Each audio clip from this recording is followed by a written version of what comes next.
इय्याक नअबुदु व इय्याक नस्तईन। अल्लाह तेरी इबादत करती हूँ और तुझी से मदद मांगती हूँ हक और सच की। हक और सच सामने है।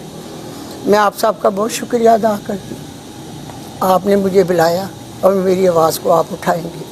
सवाल करें मैं जवाब देती हूँ आपको। बात ये है कि मेरा बेटा जो कुछ ख्वाजा आसफ कर रहा है कि ये ज़मीन मेरी है, ये फलान है, क्यों जैसे हाथ ओछे कंडे कर रहा है? शिकस्त नज़र आ रही है उसे, इल्ज़ामात लगा रहा है मेरे ऊपर ज़मीन की। ये क्या कर रहा है? इसे आपको खुद भी बुलाएं और पूछें कि क्यों ऐसे कर रहे हो।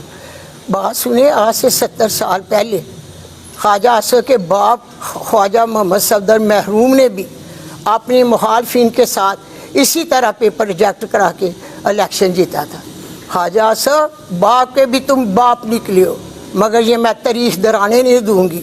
मेरी चीफ जस्टिस पाकिस्तान से अपील है कि आप 100 मोटो नोटिस ले मेरे साथ मेरी जो बेइंसाफ़ी ख्वाजा आसफ करा रहा है, पूछे इनसे कि क्या कर रहा है ये। 100 मोटो नोटिस लेकर मेरी दरख्वास्त है एक बेवा की कि मुझे इंसाफ मिलना चाहिए और सच की बात होनी चाहिए।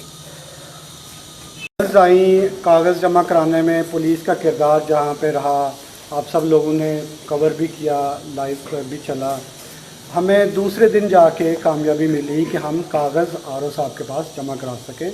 उसके पीछे भी कहानी थी कि हमने मेल्स की इलेक्शन कमीशन ऑफ पाकिस्तान को, डिस्ट्रिक्ट इलेक्शन कमीशन को हमने रिटन एप्लीकेशन दी कि हमें ये रुकावटें डाल रहे हैं, नॉमिनेशन पेपर सबमिट नहीं हो रहे। फिर नेक्स्ट डे जाके हमारे जब नॉमिनेशन पेपर सबमिट हुए तो स्क्रूटनी के बाद, आपसे शायद मैंने उस वक्त बात की थी मीडिया से, जब हम स्क्रूटनी हमारी हो रही थी, 1 बजे का टाइम दिया 27 तारीख को, तो हम गए, जाके आरओ साहब ने हमारे स्क्रूटनाइज किया। उस वक्त कोई एतराज़ नहीं आया। कानून ये कहता है कि टाइम ऑफ स्क्रूटनी आपने एतराज़ करना है, लेकिन आप आरओ साहब के ऑफिस के बाहर भी जाके देख लें, सवाए हमारे कैंडिडेट रेहाना डार साहब के अलावा कोई नोटिस चिपसा नहीं है। सिर्फ ये है कि इस पे कोई इतराज़ है तो आज 27 तक शाम तक दे जाए। 4 बजे और रूबा उमर का सिर्फ 2 का नोटिस अवेदा किया है, हालांकि कैंडिडेट 32 के करीब है 71। अब जब हमें 4 बजे उन्होंने कहा जी आपको रसीद देंगे एक्सेप्टेंस की या नॉन एक्सेप्टेंस की, जो भी उनका डिसीजन था।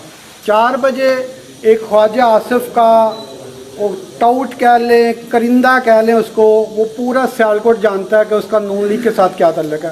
सोशल मीडिया पे उसके ख्वाजा साहब के साथ कैसी तस्वीर आती है। उसने पहले भी उस्मान डार के ख़िलाफ़ और उनकी फैमिली के ख़िलाफ़ एंटी करप्शन की एप्लीकेशन दी। वो एक एप्लीकेशन लेके आ गया। उन 2 मेन एतराज़ात थे।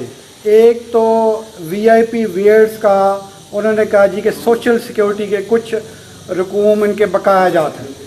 बेसिकली होता ये है कि हर महीने सोशल सिक्योरिटी की जमा होती है, जो भी इनके वाजिबात होते हैं, उनके बाद सालाना ऑडिट होता है, उसमें जो कमी बेशी होती है वो एंड ऑफ ईयर जमा होता है। हमारे पास नवंबर तक की रसीदें मौजूद थी।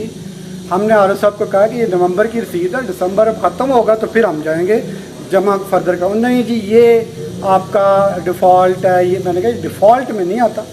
बहरहाल फिर भी हमने वो सोशल सिक्योरिटी डिपार्टमेंट से क्लियरेंस का सर्टिफिकेट दे दिया। ये एक पॉइंट था जिस एतराज़ था। हमने सोशल सिक्योरिटी डिपार्टमेंट का 28/12/2023 का क्लियरेंस सर्टिफिकेट दे दिया VIP वेयर्स के हवाले। दूसरा एतराज़ था कि इन्होंने एक ज़मीन 2014 में एक मुबैना इंतकाल के थ्रू ख़रीदी, जिसमें रेहाना डार और उमर डार का जिक्र है। ठीक है, वो आपने कंसीलमेंट इफेक्ट किया, हमें बताया नहीं है, मतलब असासों में शो नहीं किया। एक चीज़ तो बड़ी तय है कि 2014 में वो ज़मीन खरीदी गई है 5 लाख में, जो इंतकाल की रुदात में, वो इंतकालात मेरे पास है, वो मैं आपको दिखा रहा हूँ इस मीडिया के आगे। वहाँ पे इन्होंने फोर्जरी करके वो इंतकाल नंबर, आप मैं कॉपी भी आपको दे देता हूँ। इंतकाल नंबर जो उन्होंने एप्लीकेशन में दिया वो है 01। ये इंतकाल है ज़फ़र इकबाल हैं बाया, जिन्होंने ज़मीन बेची, और जाहिद जावेद साहब के इन्होंने नाम की। 2 कनाल का इंतकाल है 5 लाख के बस। ठीक है जी, ये मीडिया को मैं दिखा रहा हूँ। یہ اس کو فوکس کریں, یہ دیکھیں زاہد اقبال بایا, بعد میں یہ فورجری کر کے عمر ڈار, جن کا شناختی کارڈ پہ نام عمر فاروق ڈار ہے اور انتقال میں شناختی کارڈ والا نام آتا ہے. یہ وہی عمران خان والی بات, میرے لیڈر والی بات کہ یہ زیادہ پڑھے لکھے بھی نہیں ہیں اور کوشش بھی نہیں کرتے, اور جال سازی کے لیے بھی عقل کی ضرورت ہوتی ہے. انہوں نے یہ فورجری کی ہے, اگر اب میں دکھا سکوں آپ کو, یہ عمر ڈار کا اور یہ ساتھ کا انتقال میں آپ کو, اگر یہ پیچھے آگے والے میں انتقال کیے ہیں, انتقال میں مشتری یہاں پہ اینڈ ہوتا ہے, اس کے بعد ریونیو آفیسر کا یہاں پہ آرڈر ہوتا ہے کہ انتقال پاس ہوا ہے. تمام میں ایسا ہی ہوتا ہے. یہ آپ ایک دیکھ لیں, اور بھی میں 2-3 لے کے آیا, یہ دیکھیں یہاں پہ اینڈ ہوا پھر آرڈر آیا. انہوں نے ہمارا کیا کیا کہ یہاں پہ زاہد جاوید جو حقیقتاً مشتری تھا اس کا تو اینڈ ہو گیا, لیکن چونکہ فورجری کرنی تھی, ہمارا نام راتوں رات داخل کرنا تھا, آرڈر کے اوپر ریونیو آفیسر کے آرڈر کے اوپر ہمارا نام فورجری کر کے لکھا گیا, اور پھر یہاں پہ انیشل اس کے سائن ہو گئے کہ منظور شد.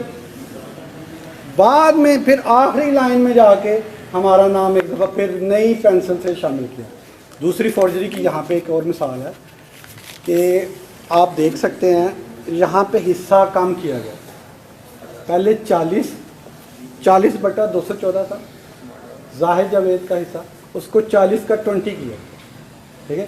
لیکن بات پھر میں دہراؤں گا کہ وہی ہے کہ نقل کے لیے بھی عقل کی ضرورت ہے. یہاں کر دیا, جب زاہد کا انتقال پاس کر رہا ہے یہاں پہ 40 ہی رہ گئے ان سے, یہاں پہ نہیں کر سکا.